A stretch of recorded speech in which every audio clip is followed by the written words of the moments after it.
But again, Phil, when you look at it, Tomczak has no business throwing this ball. It is now 13-7 as Blanchard kicks the extra point. The Colts, thanks to Tomczak scoring a touchdown without having mustered a first down, and the Steelers turn the ball right back over. Not Tomczak's fault this time, but a deflection from Kirk Botkin, which allowed Ray McElroy to make the interception. And with 2:20 left in the half, the Colts suddenly had the momentum and the ball at their own 39-yard line. Play action for Harbaugh. Steps up and goes long for Harrison. Harrison has it at the 12-yard line. What a throw and catch as the rookie Harrison picks up 48 on the reception. It looked like to me from way up here that Rod Woodson actually got his hand on it. But it's a little move by Marvin Harrison to the outside, gets him past Rod Woodson, and it goes between Rod Woodson's hands. He is going for the interception. First down at the Steelers' 12. Slamming through is Cliff Gross, the fullback from Texas A&M, where he rarely carried. He did all the blocking for men like Greg Hill and Rodney Thomas and Leland McElroy. It's a nice changeup by the Colts. Everybody sees Marshall Faulk going to the left. Then you bring big Cliff Gross up the middle. It makes the Steelers hesitate just for a second. He can use his size to barrel in there and get an extra yard or two. Two good plays by the offensive line. On the Harbaugh throw, he had all day to throw the ball. He could step up. And then on this running play, excellent blocking by the front five. Second and a long 4. Harrison in motion. Harbaugh sacked at the 15-yard line. Flag is down. And the Steelers might have gotten an early jump. Jason Gilden, one of the 3 to hit Harbaugh. Now the penalty. Before the ball was snapped, false start by the offense, the right end. 5-yard penalty, it remains second down. So no play as Dilger, the tight end, moved early. Well, that just goes to show, even in a running situation, Dilger, down at the bottom of your screen, moves before the ball is snapped. But even in a running situation, Pittsburgh still gets to the quarterback on a play-action fake. Well, what the Pittsburgh Steelers are telling you, if you're going to get in the end zone, you're going to have to throw it in. You're not going to be able to run it in. Well, that takes away most of the game by Gross on first down. Brings up second and a long 9. And Dilger, number 85, their great tight end, has been very, very quiet. Falk in motion. Harbaugh throws to him. And Falk looking for some help, and there's no block out there. It gets to the 9-yard line. It'll be third down and about 7. You see Marshall Faulk, he catches the ball, and he looks up, and there's Willie Williams there, the little guy, and he says, well, maybe I can't juke him. I'll just try to run over him. So he just puts his head down and goes. It's Colts in no hurry here. They want to be sure that the Steelers are not left with any time, regardless of what this outcome may be. And the Colts only have one timeout. So what they would, if they're going to have to use it, they'll use it for the field goal. Third and 7.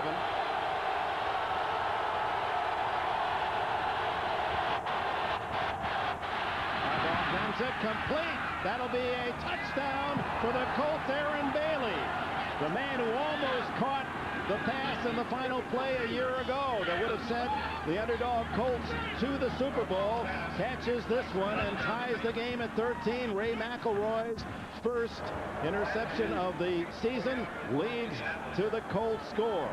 Well, let's look at the touchdown play and how Aaron Bailey, the top of your screen, goes down and works back outside. The defender has good position on him. He fakes inside, he breaks out, and the really important thing is where Jim Harbaugh delivered the football down and away, something Lindy and Fonte taught him last year. When you think the receiver's covered, he's really not. Just be good with the placement of the ball, and that's what made that such a successful play. Jim Harbaugh's good throw. Blanchard drives it through. 14-13 Indianapolis. The Colts stunning the home crowd by taking a 1-point halftime lead. The Steelers, though, came out in the third quarter and took the initiative back by taking the bus. Jerome Bettis on a long drive. All the way to the 35-yard line of the Colts. 19 for Bettis. Oh, they caught the Colts in a blitz, and when they did, everybody took their man. They picked it up beautifully, and Bettis hits the right hole.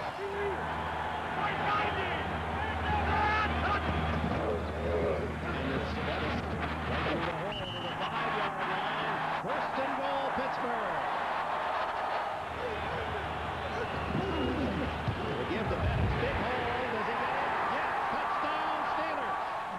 Carroll looked like he didn't know whether to cheer or hit someone. A 2-point conversion put his team back ahead 21-14 after a drive that had taken 9.5 minutes.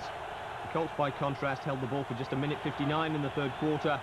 It was one of the reasons why. Carnell late pouncing on a wild toss from Jim Harbaugh.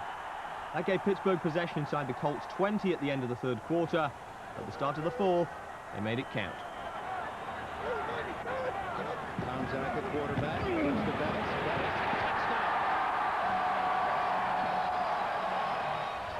Cordell Stewart was in at quarterback. He hands to the bus.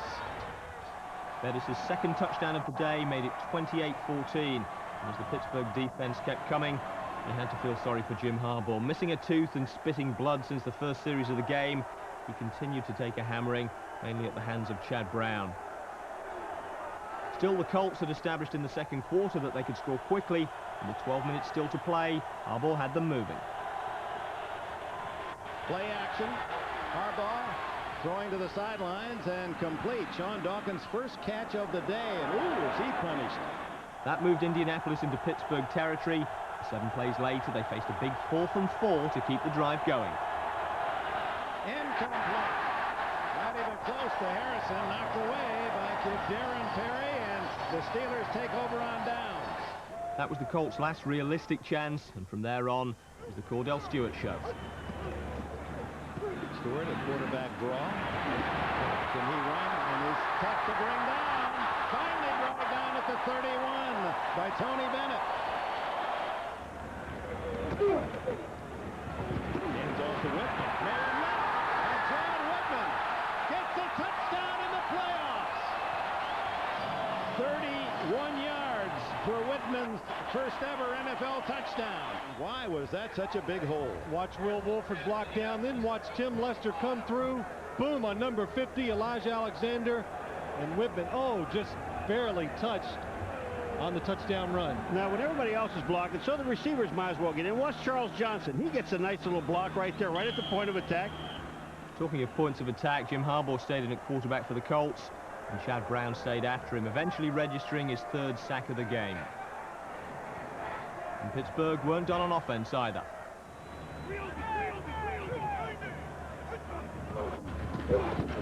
And it's Stewart, a little boot. Look at the moves he's putting on. Oh, no. Oh, my! Finally runs out of real estate, steps out at the 9.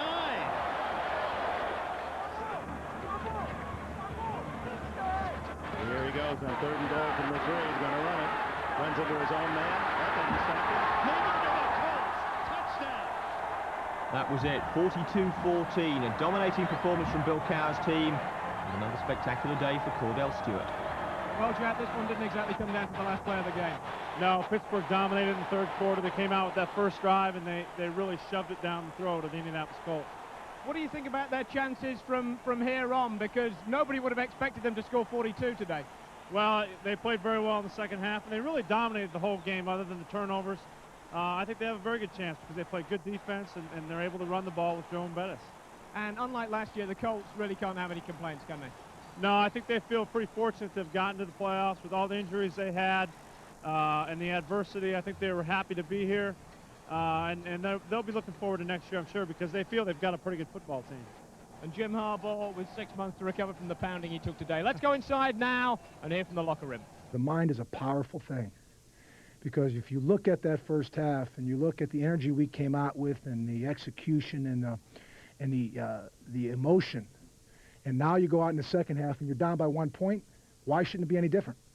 I mean, the things we did in the first half was very well, and we only stopped ourselves. So we came out and said, listen, it's all how you want to view this thing. It seemed like, you know, we had them early on, and when they came back, now it's a dogfight. In the third quarter, we took control of the game and just dominated the rest of the game. Defense dominated the whole entire game. A couple of big plays there in the second quarter, and suddenly you must have thought you were right back in it with a good chance to win. Yeah, well, in the second quarter, we did come up with some big plays that put us right back into the game.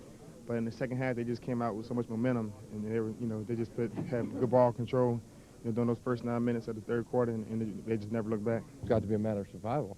I mean, they were coming hard, and we thought we could get back into the game, make a couple plays here and there. We battled back by halftime, but just wasn't to be. You know, I just thought we played really a complete game, and outside the couple mistakes that we made that they capitalized on, and it's something, you know, we're going to have to try to eliminate are the mistakes, because it's going to get tougher with each step we take from here on out.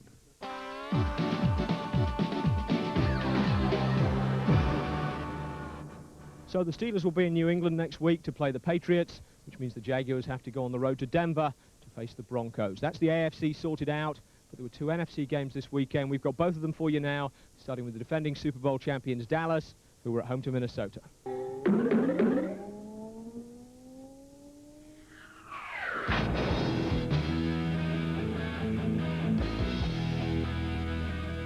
The Cowboys may not be used to slumming it in the wildcard round. Brad Johnson wasn't used to a playoff game of any sort. The Vikings quarterback was making his postseason debut and had the standards set for him by a man with a bit more experience, the Cowboys' Troy Aikman, who opened up with a perfect drive. And it's Smith, deep hole into Viking territory. First down to Minnesota 46. The deep drop.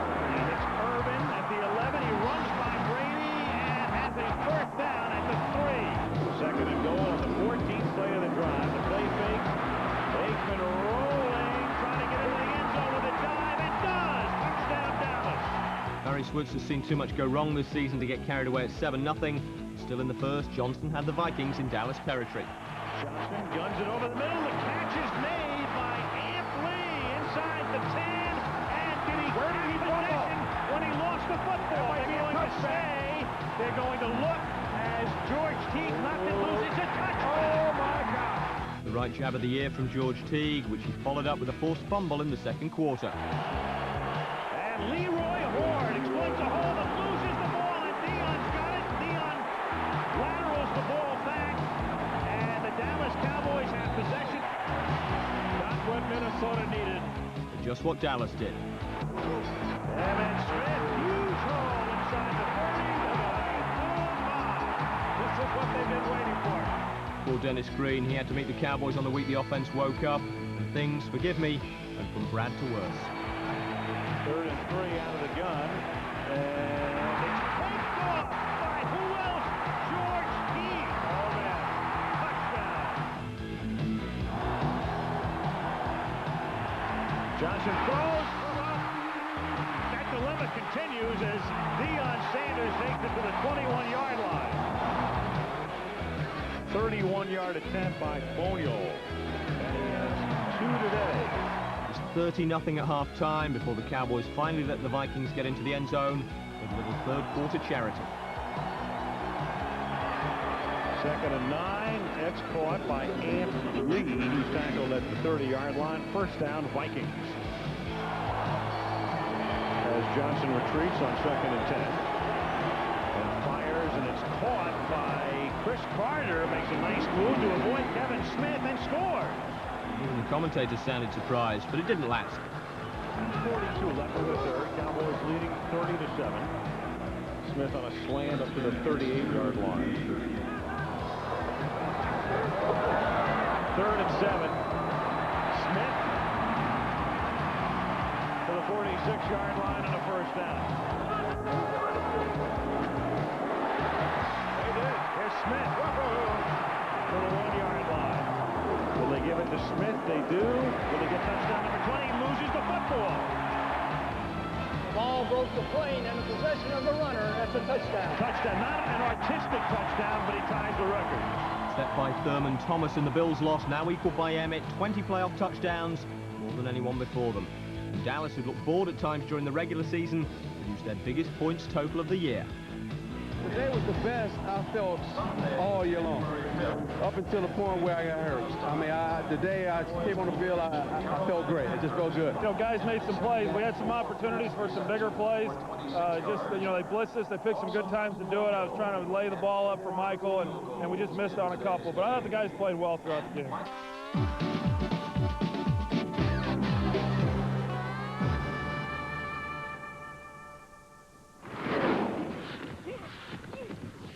In the other NFC wild card, it was the 49ers taking on the Eagles, which meant a warm San Francisco welcome for Philadelphia's ex-49er Ricky Waters.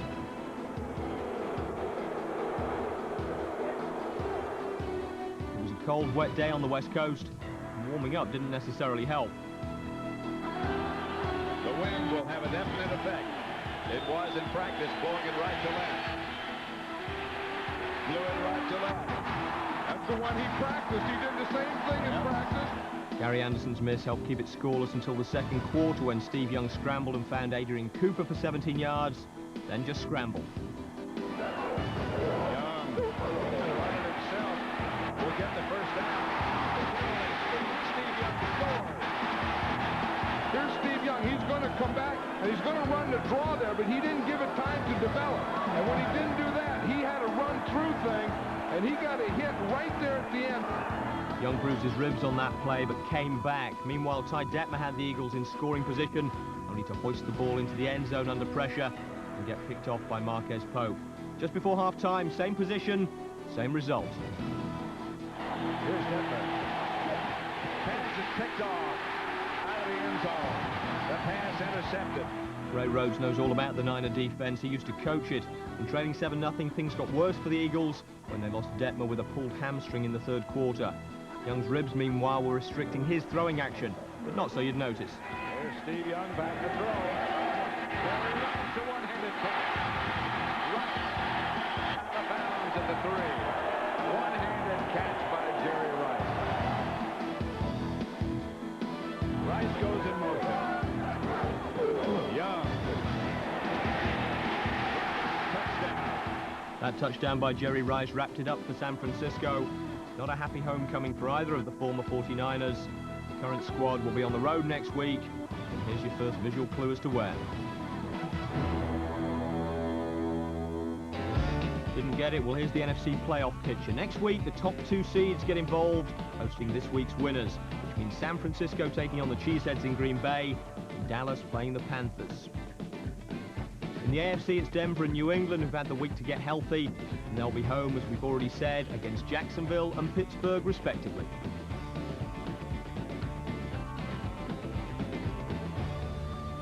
So now the big boys come out to play, and our legal obligations under the Representation of the Conferences Act mean that we have to switch to the NFC. So next weekend's NFL package tour will cover Green Bay and Carolina. Should be 2 cracking games. Don't forget Blitz in the meantime next Saturday morning. We'll be back next Monday night with the next road to the Super Bowl. From Pittsburgh, good night.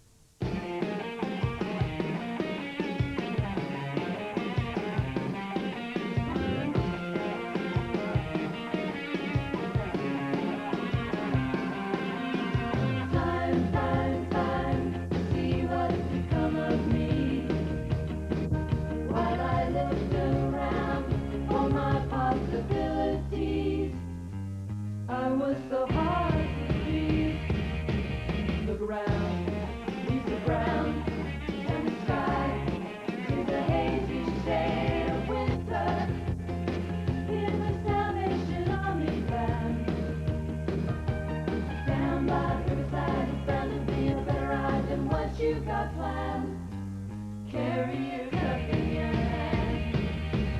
Look around, leaves are brown, and the sky is a hazy shade of winter. Hang on to your hopes, my friend. That's an easy thing to say, but if your hopes should pass away, simply pretend that you can build them again. Look around. Grass is high, feels so right. It's the springtime of my life.